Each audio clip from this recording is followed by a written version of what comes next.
One nation one election सिर्फ एक चर्चा का विषय नहीं है, बल्कि ये भारत की जरूरत है। हर कुछ महीने में भारत में कहीं न कहीं बड़े चुनाव हो रहे होते हैं। इससे विकास के कार्यों पर जो प्रभाव पड़ता है उसे आप सब भली भांति जानते हैं। अभी आपने जो बातें सुनी, ये देश के प्रधानमंत्री का नवंबर 2020 का वो वक्तव्य है जिसे पीएम ने भारतीय पीठासीन अधिकारी सम्मेलन को संबोधित करते हुए दिया था। पीएम के अनुसार 1 सितंबर 2023 को वन नेशन वन इलेक्शन पर एक कमेटी बनाई गई है जिसके अध्यक्ष पूर्व राष्ट्रपति रामनाथ कोविंद होंगे।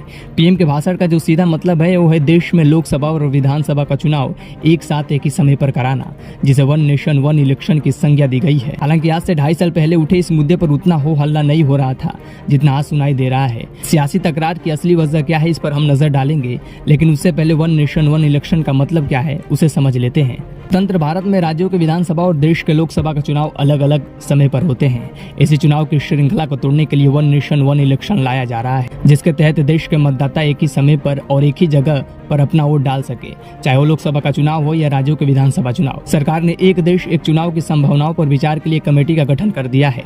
हालांकि सरकार के लिए इस फैसले को लागू करना और इसको लेकर कानून बनाना आसान नहीं होगा, क्योंकि एक साथ चुनाव कराने के लिए कई विधानसभाओं के कार्यकाल में मनमाने ढंग से कटौती के साथ सियासी तकरारों से भी उलझना पड़ेगा, जिसकी राग अभी से सुनाई देने लगी है। दरअसल एक राष्ट्र एक चुनाव को लेकर कांग्रेस ने सवाल किया कि अभी इसकी क्या जरूरत है। पहले महंगाई, बेरोजगारी जैसे मुद्दों का निवारण होना चाहिए। वही AIMIM अध्यक्ष असदुद्दीन ओवैसी ने इस पर आपत्ति जताते हुए इसे भारतीय संविधान के संघवाद का उल्लंघन बताया। राजनीति के जानकारों का मानना है कि एक देश एक चुनाव अगर देश में लागू हो जाता है तो इसका सबसे ज्यादा नुकसान क्षेत्रीय दलों को होगा, क्योंकि लोकसभा चुनाव में आमतौर पर मतदाता राष्ट्रीय मुद्दों के आधार पर ही और राष्ट्रीय पार्टी को वोट देना पसंद करते हैं। ऐसे में अगर लोकसभा चुनाव के साथ ही विधानसभा चुनाव होंगे तो हो सकता है कि क्षेत्रीय दलों को इसका नुकसान झेलना पड़े। यानी सीधे शब्दों में कहे तो राज्य स्तर पर जातिगत राजनीति करने वाले क्षेत्रीय दलों की दुकानें बंद होने लगेंगी, जिसमें बिहार, झारखंड, हरियाणा और साउथ इंडियन की कई सारी पार्टियां भी शामिल होंगी।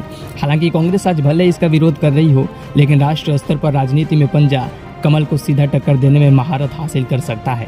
वन नेशन वन इलेक्शन का विरोध आज कई पार्टियां भले ही अपनी अपनी सियासी फायदे को लेकर कर रही हो, लेकिन आम जनजीवन और चुनाव कराने की वित्तीय लागत के हिसाब से ये फलदायक साबित होगा।